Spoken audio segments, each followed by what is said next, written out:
Hier het ons nou 'n bietjie ajaja somme so random net afgegooi.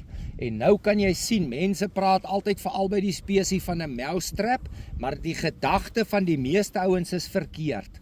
Die wind waai nou, kyk hierdie los partikels. Dit is besig om die mousetrap te maak. As jy 'n klein seentjie is wat op 'n plaas groot geword het, gooi jy 'n paar mielietjies in 'n ry af, totdat jy die voeltjie onder die wip het en dan vang jy hom onder die wip. Hier's presies wat gebeur.